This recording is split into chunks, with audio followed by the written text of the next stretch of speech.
कसं बोलावं ही एक कला आहे, पण कसं बोलू नये हा संस्कार आहे. हा संस्कार आहे. गोड बोलणारे गोड बोलणारे आयुष्य कडू करून जातात. आयुष्य कडू करून जातात. कोणतीही व्यक्ती आपल्या कर्माने महान बनते, जन्माने नाही. मनुष्य फक्त भाकरीवर जगू शकत नाही. त्याला थोडे मायेचे बळ लागते. कधी कधी एखाद्याला आपलंसं करण्यासाठी थोडा वेळ जाऊ द्यावा लागतो. किनाऱ्यावर उभं राहिलं की भरतीच्या लाटा स्वतःहून येतात भेटायला.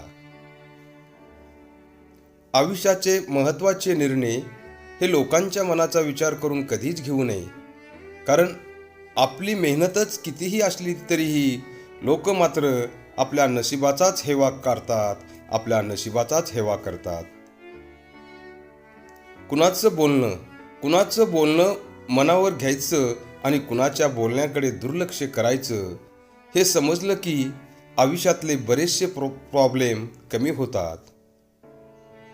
आपण आपली तुलना कुणाशी करतोय यावर आपलं मानसिक समाधान अवलंबून असतं.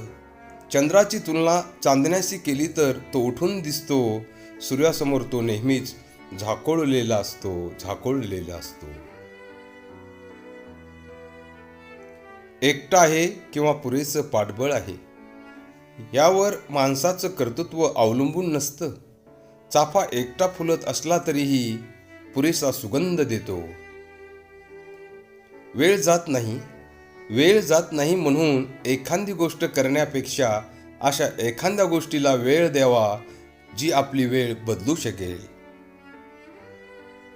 व्हायचं असेल तर एखाद्याच्या आयुष्यातलं गुलाब व्हावं. स्वतःचं आयुष्य कितीही काटेरी असलं तरीही समोरच्याला आनंद देता यायला हवा. कोणत्याही माणसाची प्रतिमा लोकांच्या मनात कधीच कायम राहत नाही. परिस्थितीनुसार ती बदलत जाते. माणूस तोच असतो. बदलतो तो लोकांचा त्याच्याकडे बघण्याचा दृष्टिकोन.